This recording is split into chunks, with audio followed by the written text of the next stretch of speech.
Listen only mode. Okay, and so we do have public on? We're on? Okay. All right. Well, good evening, everybody. It is June 9th, 2020. It is 6 p.m. I'll call the meeting to order. Let's rise for the Pledge of Allegiance. I pledge allegiance to the flag of the United States of America, and to the republic for which it stands, one nation, under God, indivisible, with liberty and justice for all. Thank you. And roll call, please. Mayor Ortega, Here. Mayor Pro Tem Lauer, Here. Councilmember Thompson, In person. Councilmember Estes, Here. Councilmember Applegate, Here. Councilmember Geek, Here. Councilmember Duncan. Here. I have 7 members present. Okay, thank you. So tonight, we're kind of doing a little bit of a hybrid for the public that is on. We are still under our 10-person limit rule, so we've only got 3 staff members, and they're way off to my right and left. Our staff members, council members, way off to my right and left. Ms. Thompson and Mr. Applegate are here. Everyone else is still at home. We don't have any public yet. Hopefully, in the next month or so, we could start allowing public back in to our meetings, at least here in person. But we wanted to see how we could make this thing work hybrid between both virtually and being in council chambers. So so I'm not going to be running as usual because I don't have control. I brought the wrong laptop tonight. So Paul, our IT guru, is going to be kind of working on the scenes with me, or behind the scenes with me, to make sure anybody who has their hand raised or needs to speak will have that opportunity. So we'll kind of be going back and forth, and so yeah, if you have a button, that'd be perfect. So with that, I want to welcome everybody to June, and looks like we're getting things more eased up, and while we seem to be kind of easing a little bit on the COVID, now we've got some other issues and that we're dealing with as well. So we'll kind of talk about that here in a little bit. So we'll go ahead and go along with our meeting again. Please bear with us if you're listening from the public, or if you're at home, council members and or staff. We're going to do our best to make sure that everyone gets seen and heard as we move forward. So if we miss you, please just realize we're trying to figure out the system, and we'll try to do the best we can. Okay, with that, we will move on to our agenda. I don't know that anybody's new tonight, so we're just gonna assume that if you are from the public and you need to speak, there's a little hand on the right hand corner. It's a little hand. You can hit that red button. It'll show that you have your hand up and you want to speak. And you're basically everything there that you need to do is on those 4 buttons. And so if you're having big concern, just try to get in any way you can, and we'll get to you that way. So with that, we'll move on to our agenda. We have items 4A and 4B. We have no presentations, nor do we have any committee, board, or commission appointments tonight. We will go on to city council agenda requests and announcements, and I'll just go through my list as usual. Miss Duncan, do you have anything tonight? Good evening, everyone. I just want to know. I hear echo, so I don't know what I'm doing wrong. You sound good here. Okay. So I went to Mount Carmel Veterans Service Center, and they provide food donations for veterans, and I delivered food to veterans and residents here in the Fountain Valley area. And I've been on a host of WebEx meetings related to voting and economic recovery. And I did attend the community brainstorming meeting, and that was a great meeting with great dialogue. And that's all I have. Okay, thank you. I'll move on to Mr. Keith. Do you have anything tonight? I have nothing tonight. Okay, thank you. Mr. Applegate. No, I have nothing tonight.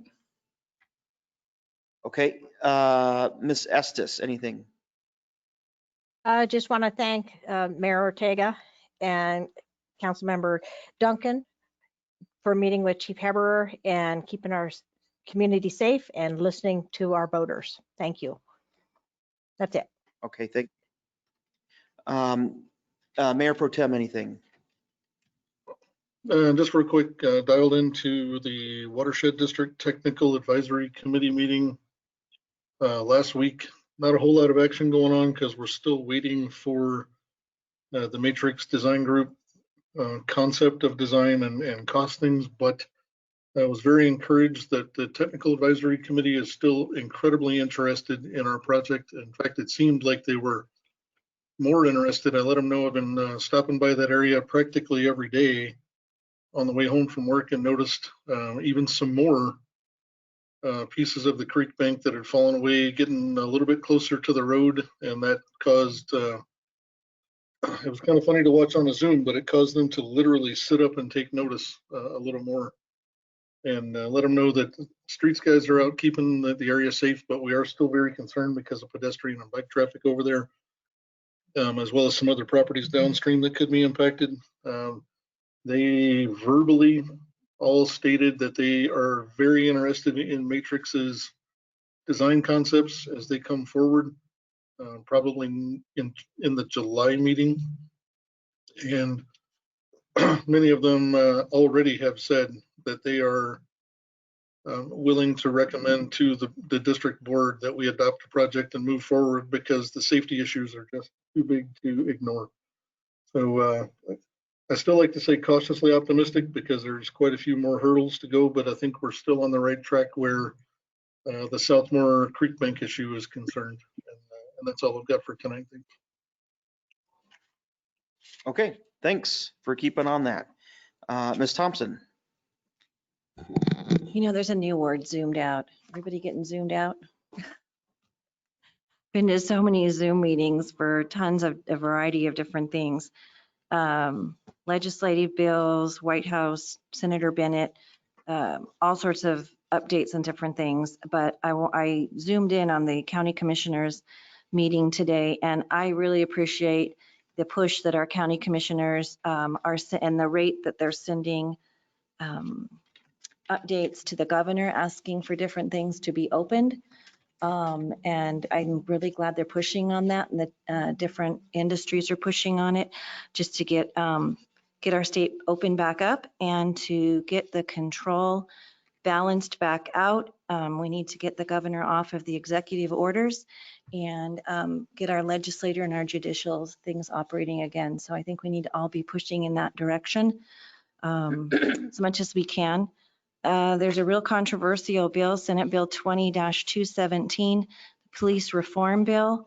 The amendments and the changes that are happening in that bill are unbelievable. PPACG, we were discussing it Monday on taking a oppose as introduced stance. However, there's been so many amendments introduced Monday and Tuesday, you can't even really keep track of what's going on. So the best thing to do is, if you're interested in that bill, is look it up online. The biggest concern that we had with it coming forward was it was an unfunded mandate coming down, and especially for the rural communities and smaller cities, it could have great expenses. And also that they were, as of Monday, excluding the Colorado State Police from that funding and anybody in like the prison system, so that they didn't have to write a fiscal note for it. They just were basically saying, yeah, we know it'll be expensive for the cities and the counties. So I understand there was an amendment introduced today to include the Colorado State Police in that, but I haven't seen the finalized of that. So if you're interested in that bill, it is really changing rapidly. So keep your eye on it and contact your elected state representatives with your concerns anyway on that bill. So we all know some changes need to occur, but we need them to happen the right way and the affordable way. And I also attended, it was really kind of sad, the Garrison, let's see, the Brigadier General left Fort Carson and watched his ceremony. And, you know, we're used to the big ceremonies where they pull everything out and they shoot the cannons and all that stuff. And it was kind of sad. It was just him and a couple other people in his family. And but well wishes to him on his next posting. And maybe next spring we'll get to do the big ceremonies again over there. Yeah. Okay. All right. The only thing I have non-COVID related is around the police issue that's been going on across the country. I want to thank Chief Heber and Commander Lewis in their efforts to keep an open door and meet with people and continue with the love bank that Chief Heber has started since he became chief, and all the work that Todd has done as before he went over to the sheriff's office and as he was our chief. And I think that the moves and the changes that they've done all those years leading up to today have really got our police department to a really good place where we have a great relationship with our community across the board. So this weekend, as Miss Duncan had noted, myself along with Miss Duncan, and then we had Chief Heber, Commander Lewis, and who else was there? Chief Maxon and Deputy City Manager Todd Evans. We met with a group at New Jerusalem Church with Pastor Kevin Daniels, and there were a couple other churches there, and just some citizens from the congregations and things, and just having a frank and open discussion about things that are going on, how we can best respond to those here within the city of Fountain. How can we influence other organizations in our region and keep moving forward with all this stuff. And so a really good open dialogue and a lot of good words came out of it. And my message to the group was really it's about action and not words. And so we can meet, we can have these great feel good meetings, but what are we going to do after those meetings that is really going to affect change? So a lot of work to be done, and I think we've gone a long way here in the city growing up, and the relationship the community used to have with the police department to what it is today is just leaps and bounds better. So we'll continue that work and working with our faith-based organizations in town, as well as just individuals. And I know Chief and Commander have been working a lot with separate citizens and things like that, and trying to just keep that open dialogue going. So we'll continue to push. As far as the Senate bill that Ms. Thompson talked about, we sent letters right away last week once we heard it was getting rammed through. We're trying to affect change as best we can from Fountain. We're also using our counterparts up at CML to ensure that all those messages are being sent through as quickly as possible, because the way it was stood last week, it wasn't good at all, and it was really going to set up some really bad precedents and some things that really were unreasonable.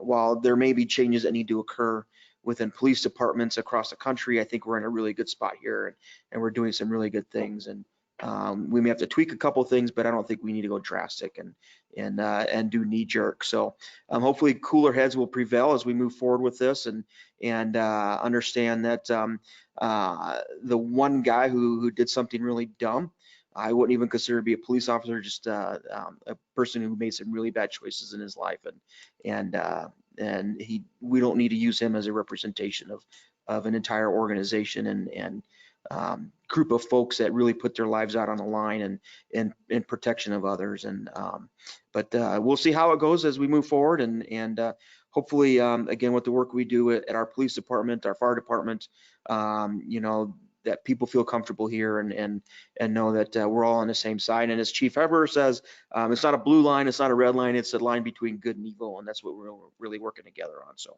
we'll keep moving forward on that, but just look for some invites as well, council, that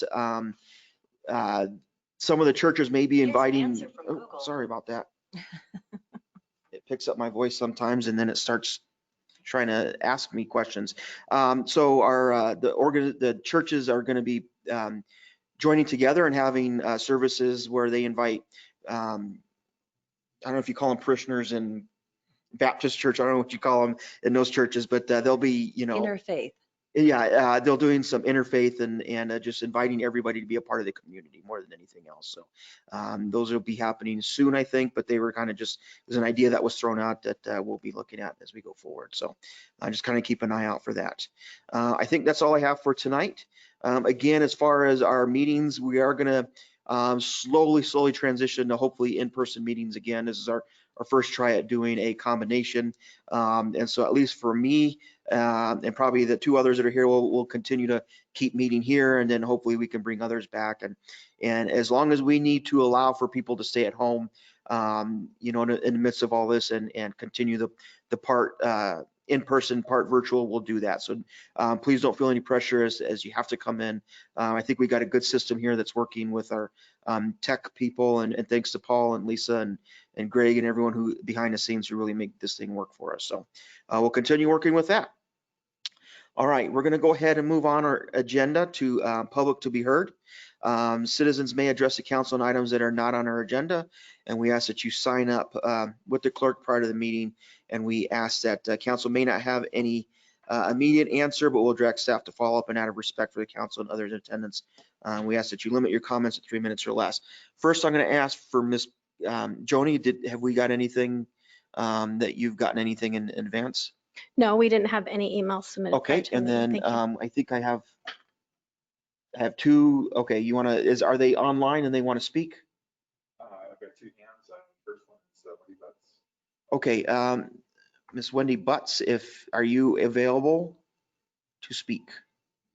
Yes. Okay, there you go.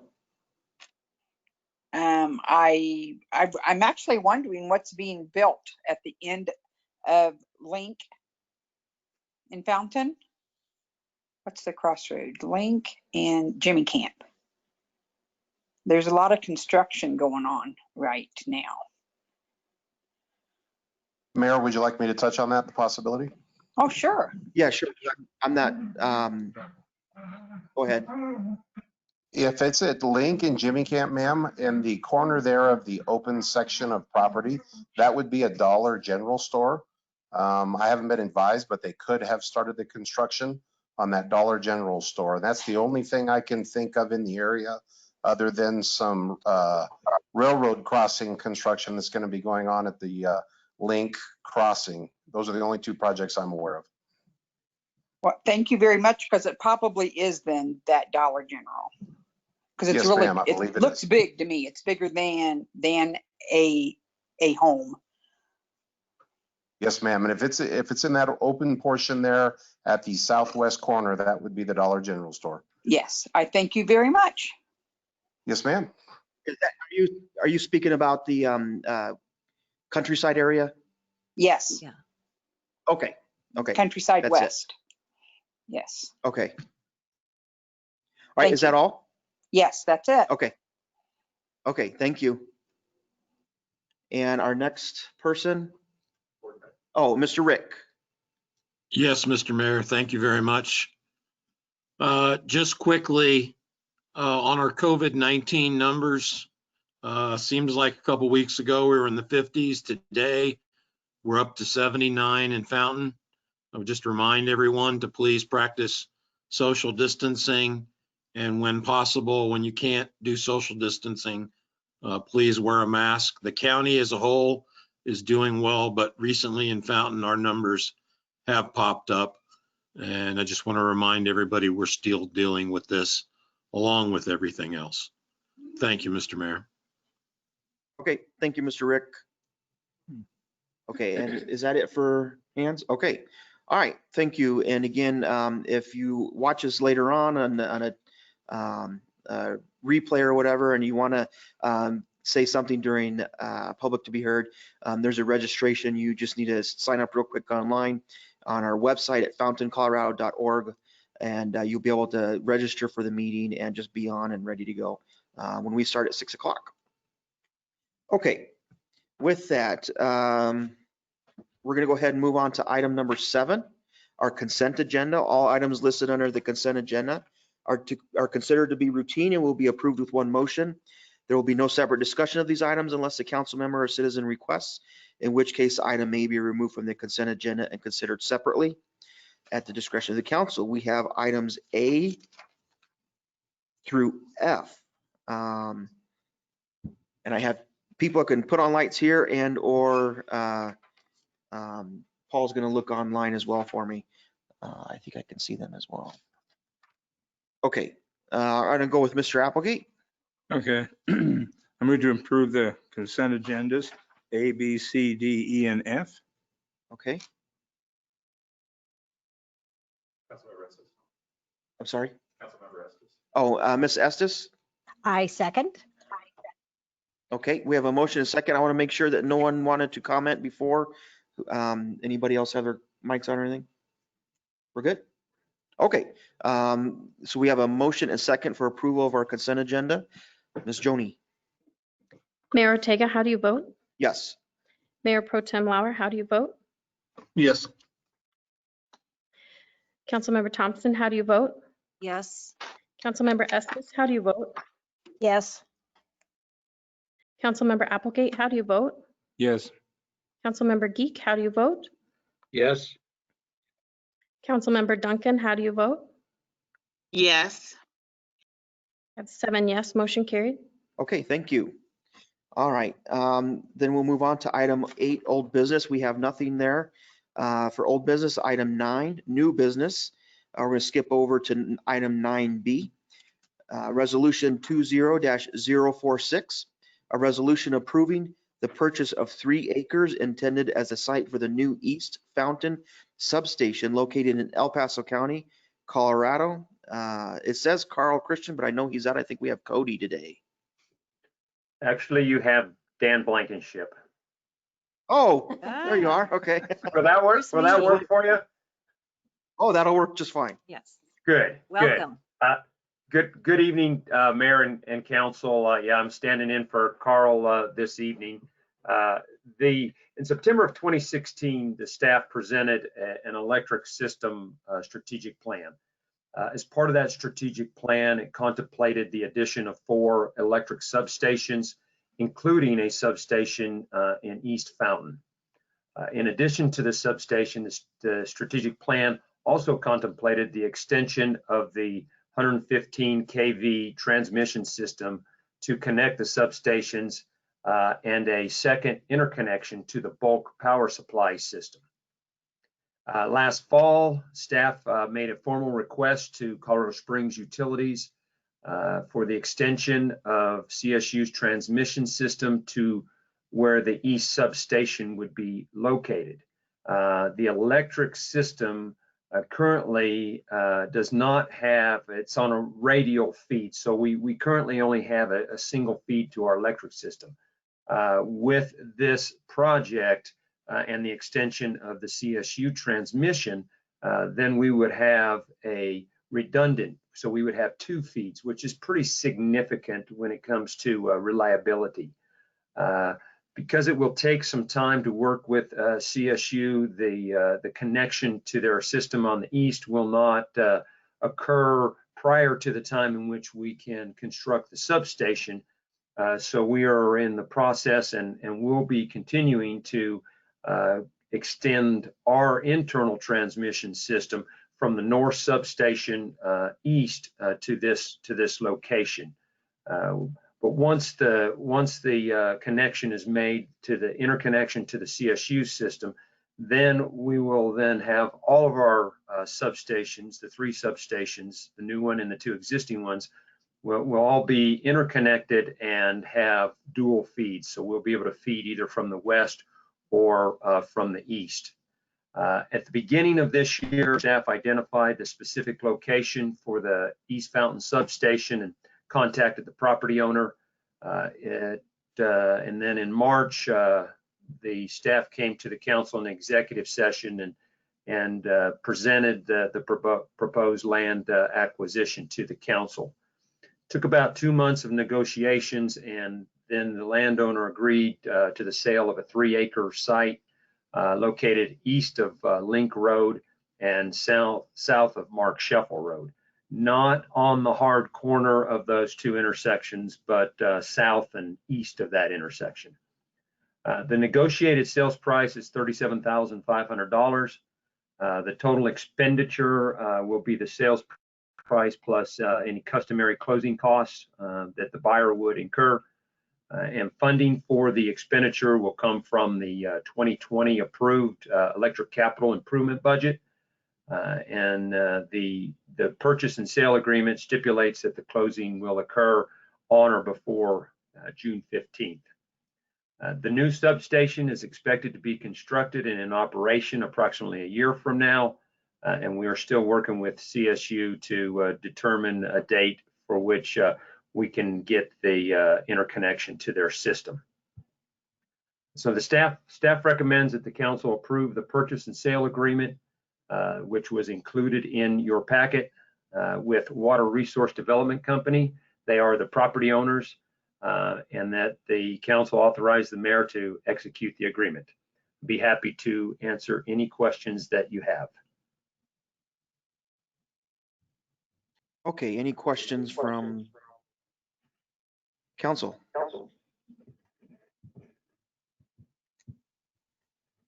No questions? Okay. Okay, if we have no questions, thank you, Mr. Blankenship. We can have a motion to move forward with this. Ms. Estes. I move to approve Resolution 20-046 and approve the purchase of 3 acres of real property as outlined in the purchase and sale agreement with Water Resource Development Company. Okay, and Mr. Applegate? Second. Okay, we have a motion and second for approval. Ms. Carneal? Mayor Ortega, how do you vote? Yes? Mayor Pro Tem Lauer, how do you vote? Yes. Councilmember Thompson, how do you vote? Yes. Councilmember Estes, how do you vote? Yes. Councilmember Applegate, how do you vote? Yes. Councilmember Geek, how do you vote? Yes. Councilmember Duncan, how do you vote? Yes. I have 7 yes, motion carried. Okay, great. We will move on to item 9C, a resolution 20-047, a resolution awarding a contract to Schmidt Construction to provide professional road resurfacing on Fountain Mesa Road from Harvest Moon Road to Lake Avenue and on Rancher Drive. Deputy City Manager Evans.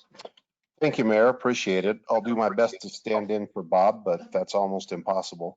As good a job as he's doing with our streets. Tonight's item is a continuation of the Fountain Mesa project, which was started last year in phase 1.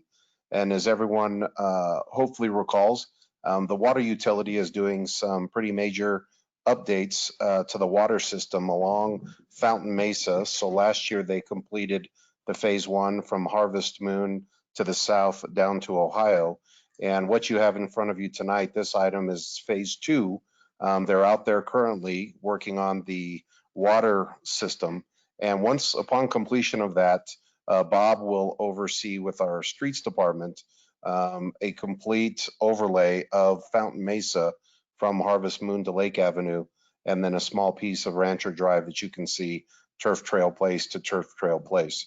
So this is the continuation, and this will be the final phase of that project.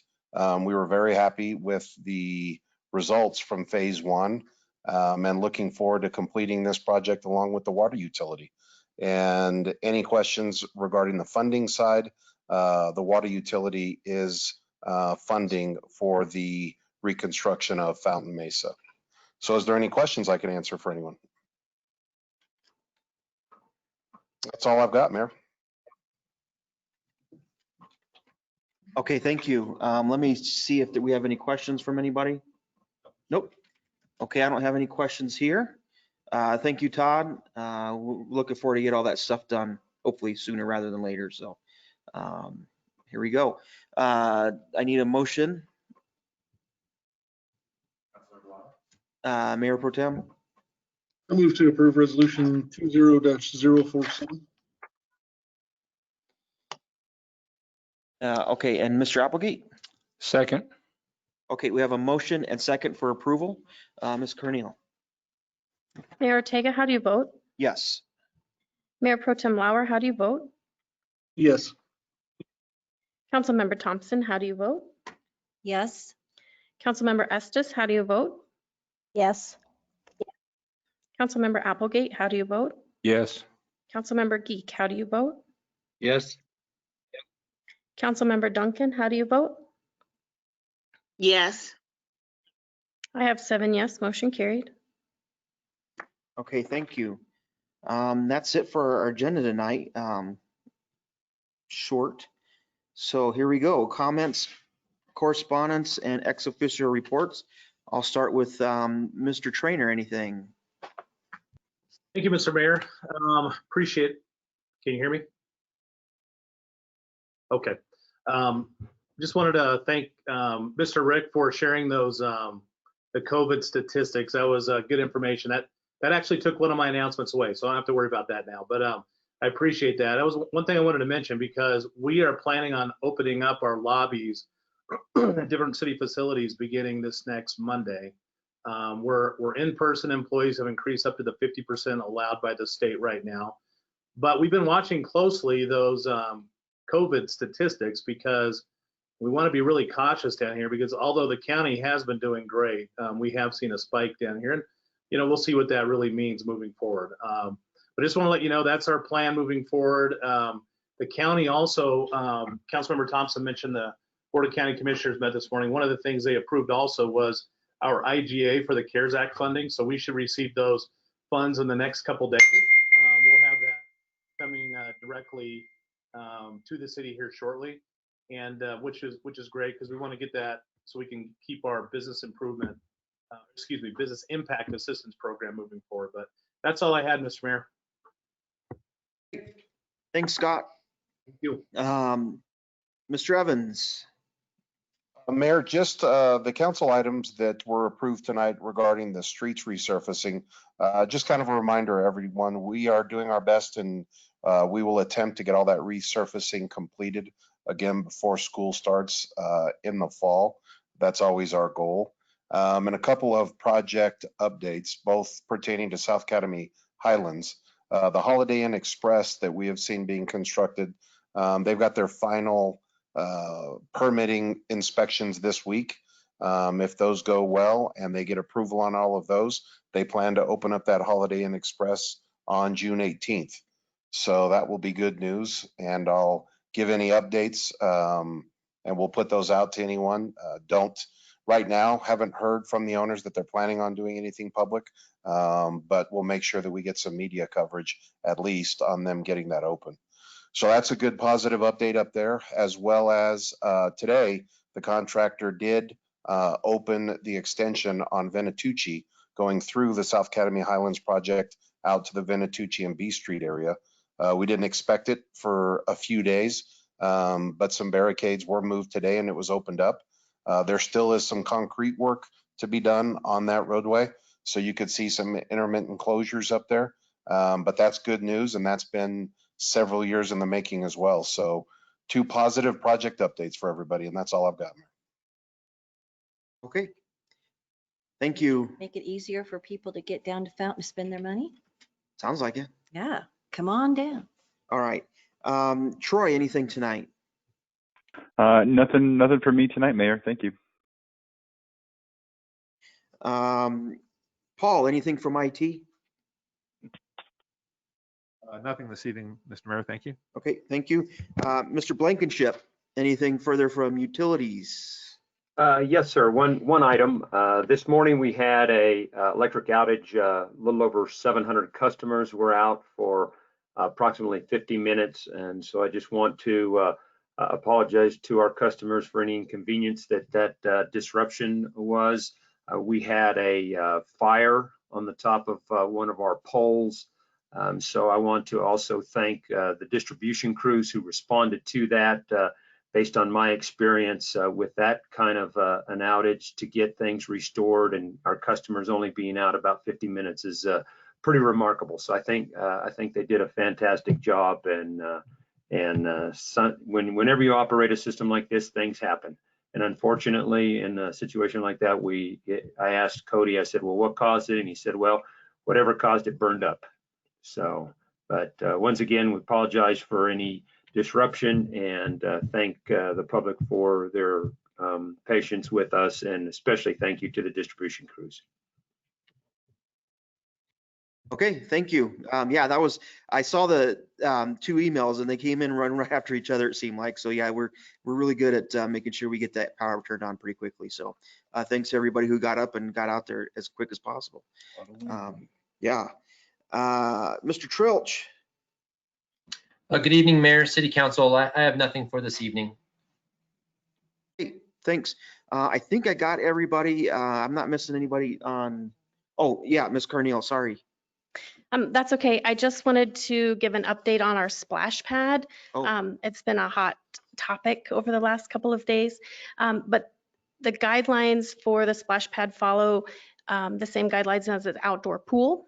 And the governor's executive order limits that to 50% capacity. I'm just going to go over a couple of bullet points from that. Promote physical distancing and reduce gatherings to include inside restrooms, showers, and locker rooms.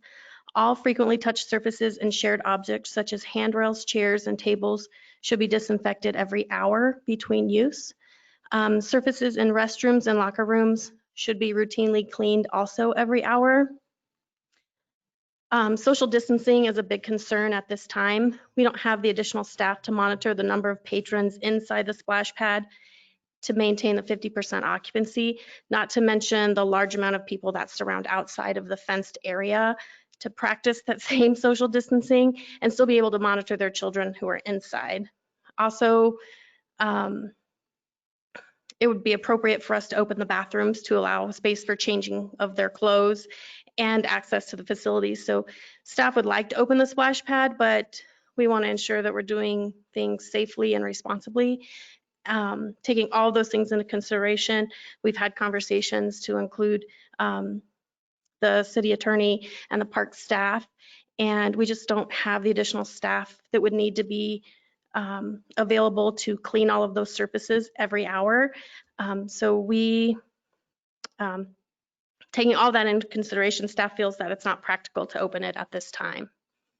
So I just wanted to give an update on that, on where we all stand, and if you have any additional questions, we can try and answer those also. Okay, I don't have any questions. That's going to be a hard one. It just really is. It's such a confined space, and to try to monitor all that, along with trying to allow everyone equal access to the splash pad as well, is just it's going to be pretty tough. So I don't know.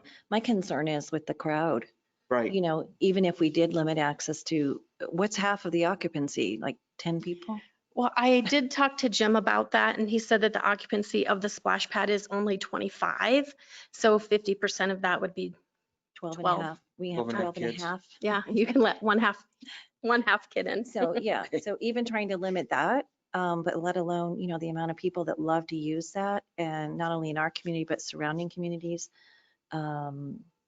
Yeah, that's going to be a really tough one to try to stay in compliance with. So again, we can hope that our governor will release some of his executive powers and begin letting our legislatures make some of those decisions so that we can, if practical, I know we have to be really careful with what's going on and keep the health department in mind, but you know, people please be patient with everybody as we work through that.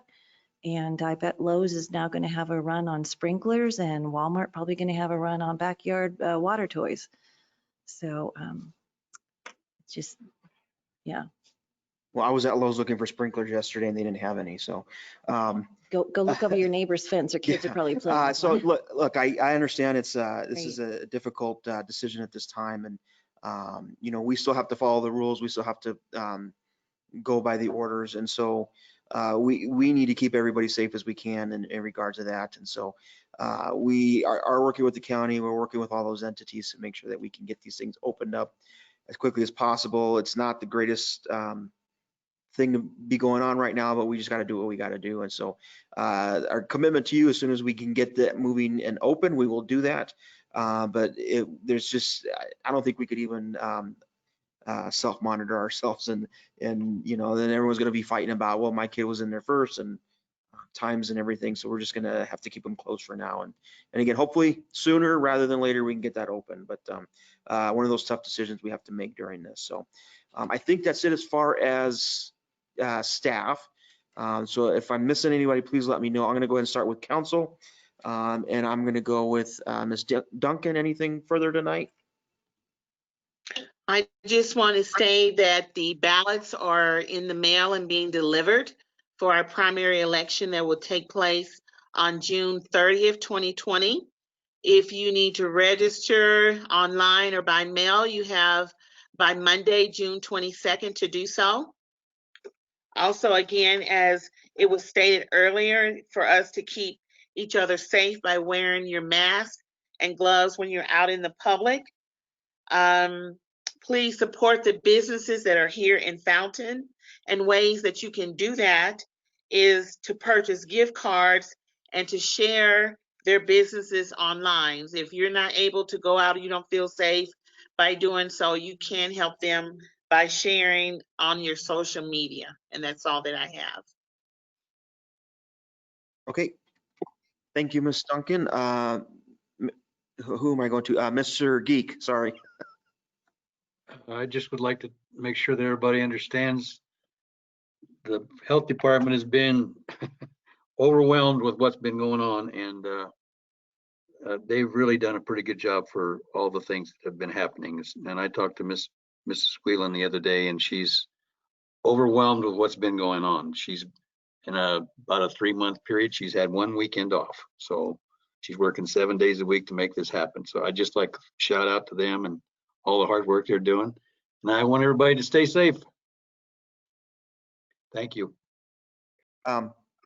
Anything else? No, thank you.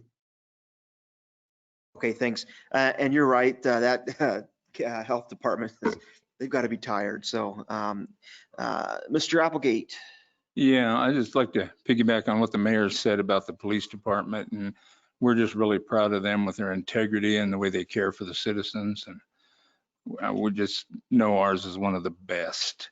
And also on the increase in COVID-19 in the city, you got to remember there's a lot more testing going on now, and that might be some of it. But even at that, 75 people out of 35,000, we are truly blessed. Yeah, that's all. Okay, thank you. Ms. Estes. I have nothing further. Thank you. Okay, Mayor Pro Tem. Nope, I feel like everything that I would possibly have said has already been said, and I got nothing further. Okay, Ms. Thompson. I'd like to give a shout out to our senior center, who has been continuing to get our seniors to doctor's appointments during this time. Limited cleaning with limited rides, and hats off to them to getting them to their doctor's appointments, their dialysis, and different things they need to do during this time, and all the changes they've had to make, but they've done a great job. Okay.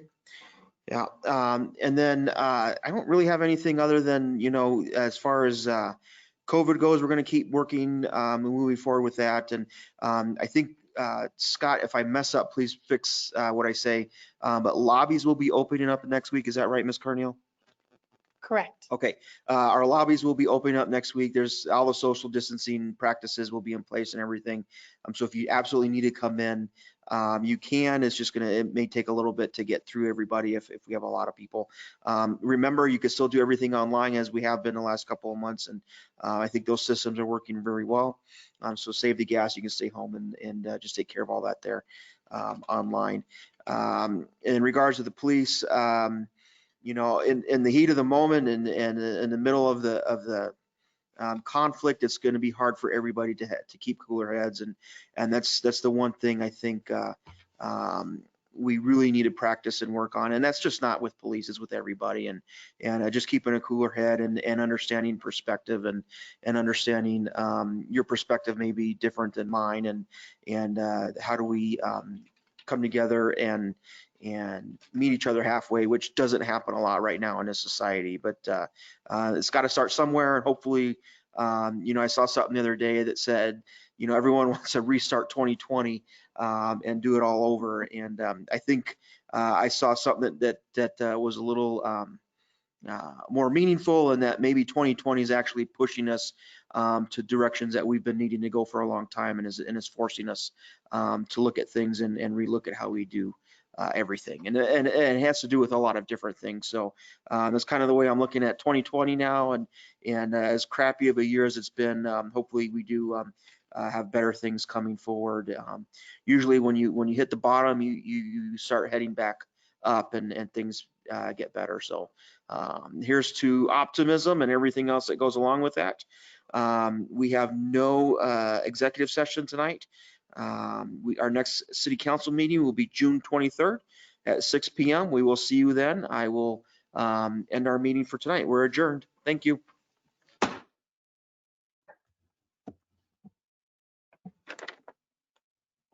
Thanks, everybody. Thank you. Paul?